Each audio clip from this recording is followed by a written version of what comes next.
Vamos agora à segunda unidade, ou seja, mudamos de filósofo, é a vez de Aristóteles. Para definir a virtude, Aristóteles sintetiza, por assim dizer, as principais teorias sobre a virtude que existiam na sua época. Na sociedade aristocrática arcaica, a virtude tendia a ser vista como algo inato, como um dom da natureza. A visão de que a virtude adquirida mediante o aprendimento, a educação, pode ser relacionada ao humanismo relativista dos sofistas, que procuravam exercer justamente este papel de mestres de virtude. Finalmente, a identificação da virtude com um conhecimento intelectual, o que implica que ela possa ser ensinada como uma ciência, aparece sobretudo com Sócrates e Platão. O procedimento realizado por Aristóteles na análise da virtude e do vício é um procedimento típico do estagirita, o qual, após examinar as diferentes opiniões sobre um assunto, utiliza a parcela de verdade que cada uma delas contém. Se quisermos chegar a destacar em que consiste o fracasso moral, ou seja, a maldade na ética, devemos examinar primeiramente que tipo de manifestação psíquica é a virtude. Logo no início do livro segundo da Ética Nicomaqueia, Aristóteles considera que tudo o que há na alma são paixões, faculdade ou disposições. Portanto, se a virtude deve necessariamente se identificar com uma dessas manifestações, devemos decidir um critério que nos permite identificar a virtude. O método utilizado por determinar qual destas manifestações propriamente é virtude é a questão do mérito. Diz Aristóteles: visto que não somos louvados ou censurados por causa de nossas emoções, um homem não é louvado por estar atemorizado ou encolerizado. Podemos inferir que a virtude não se identifica com uma emoção. O filósofo parte do pressuposto que as virtudes são dignas de elogio e por isso dependem de nós. As virtudes, portanto, não podem ser paixões, porque das paixões os homens são vítimas, como diz a mesma palavra, pathos na língua grega e passio em latim, de onde o português padecer. Não obstante, diversamente dos outros animais, não estamos indefesos diante das nossas paixões, pois Aristóteles reconhece que as paixões são relacionadas com uma forma de juízo. Este ponto não foi enfatizado por Aristóteles, mas por um inteligente e célebre comentador de Aristóteles, ou seja, Tomás de Aquino. Tomás, na Suma, afirma que chamamos cólera o desejo acompanhado de dor de uma vingança pública em relação a algo que é julgado como um desdenho. E chamamos vergonha uma dor relativa aos vícios que se julga causar a perda pública de reputação. Isso significa que para ter uma emoção é preciso fazer uma avaliação, sem a qual a emoção não se engendra. Para Aristóteles, as emoções se formam a partir de uma cognição. Esse é um ponto importante na teoria aristotélica, pois justifica o fato que as emoções, mesmo tendo origem na parte irracional da alma, não são refratárias a toda a razão.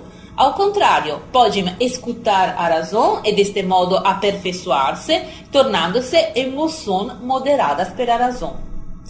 Aristóteles abandona definitivamente o excessivo intelectualismo socrático, que elimina inteiramente o lado emocional, e também a versão adomesticada da parte irracional da alma preconizada por Platão na República. Aristóteles propõe uma filosofia na qual a razão intervém nas ações, estando as emoções presentes e educadas para escutar a parte diretriz da alma. A virtude não é uma emoção, mas não se dá sem emoção. Depois das emoções, Aristóteles examina outro estado da alma, a capacidade.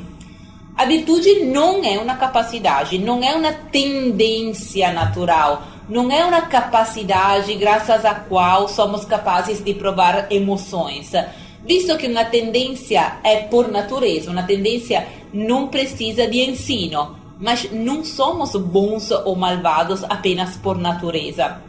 Contudo, Aristóteles é um optimista. Observa que, embora a virtude não seja uma qualidade inata, o homem possui uma certa tendência natural a ser bom.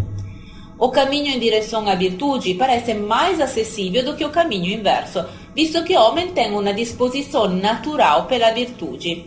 Não obstante, a virtude deve também ser aprendida. Temos uma inclinação à virtude, mas apenas pelo uso da razão e pela prática reiterada de atos bons, nos tornamos propriamente virtuosos. Finalmente, a virtude não é uma atitude natural, mas não se dá sem ela, visto que todos temos esta tendência. Resta examinar apenas um último estado da alma, a disposição.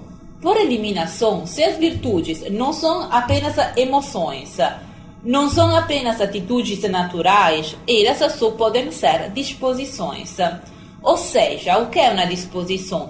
É nossa atitude em relação às emoções.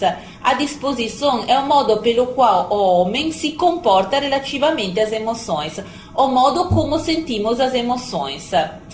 Talvez um exemplo seja mais útil para entender este conceito. Dizer que um vidro é frágil significa dizer que ele tem a disposição a se quebrar em determinadas situações. Por exemplo, ao sofrer o impacto de um martelo. O mesmo acontece no caso do ser humano. Uma pessoa é definida generosa se posso esperar que ela agirá de forma generosa em circunstâncias que revelam essa virtude. Se uma pessoa treina, entre aspas, suas virtudes naturais, repetindo certas ações numa certa direção, ela fixa em seu comportamento uma maneira específica de agir e tenderá a reagir de modo semelhante em circunstâncias similares. Mas afirmar que se os homens fizerem o que manda a teoria musical, se torna músico, é o mesmo que afirmar que se os homens praticam atos justos e moderados, se tornam justos e moderados? Não. As coisas não são do mesmo jeito no domínio da arte e no domínio da virtude.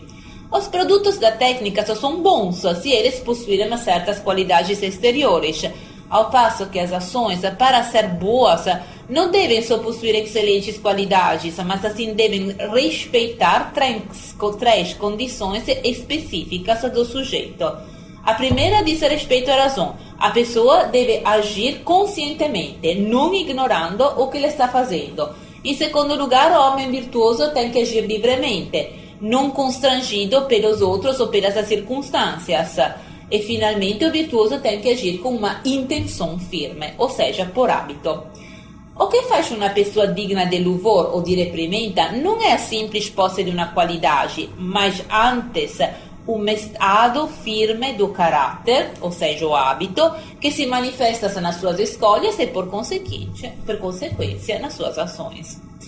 O homem precisa previamente ter os bons hábitos, ou seja, tem que treinar suas emoções a serem moderadas, para então poder fazer operar em seu interior o ato racional.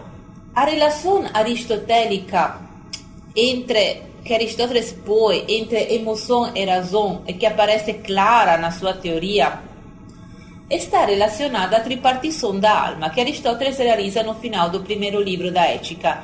Em primeiro lugar, o filósofo distingue uma parte racional e uma privada de razão. Esta última é subdividida numa parte comum a todos os viventes, que determina a nutrição e o crescimento, e uma parte que tem a função de dirigir as emoções, os movimentos, as sensações.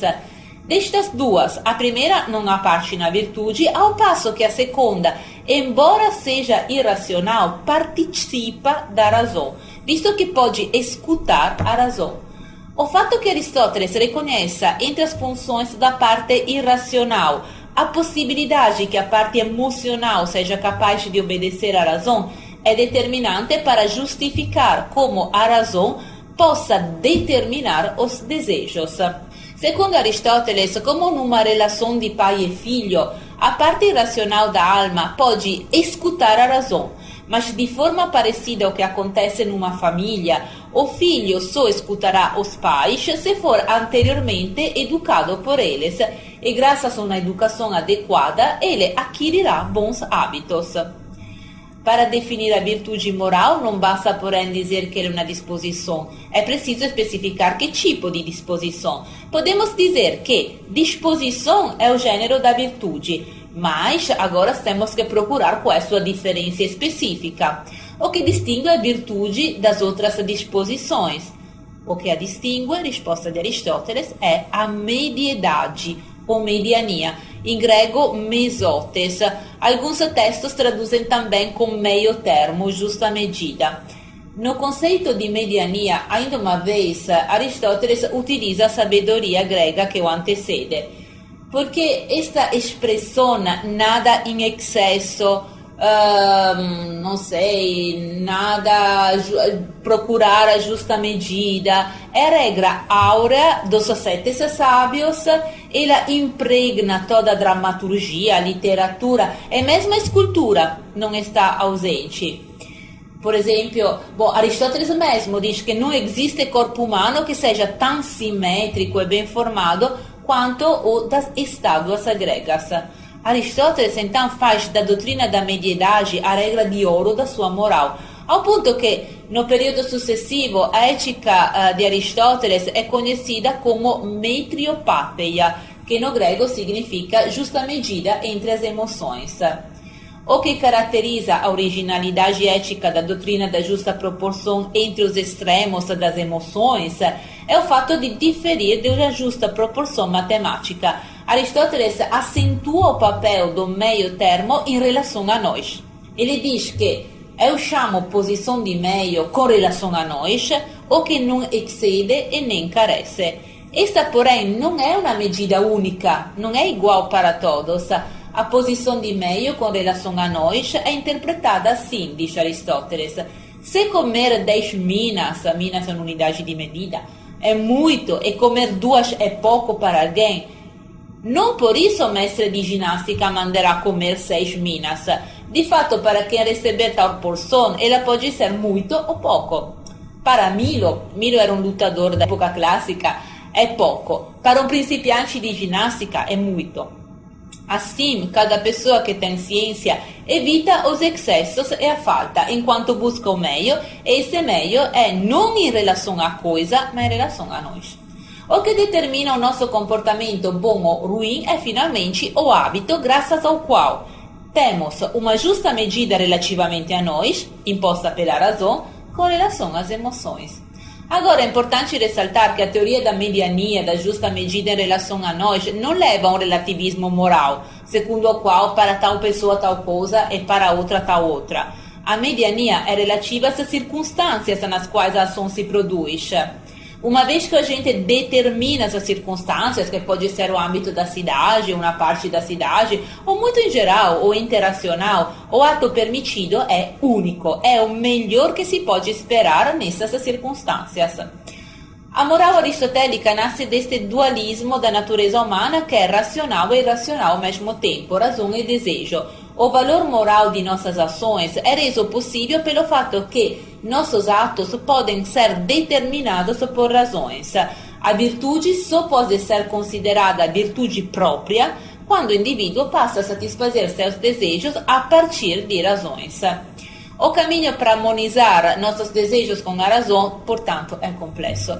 Vimos que para Aristóteles uma parte da alma irracional pode ouvir a razão, o que aponta para uma oportunidade, uma possibilidade de mutação do desejo, do simples desejo irracional, a um desejo racional.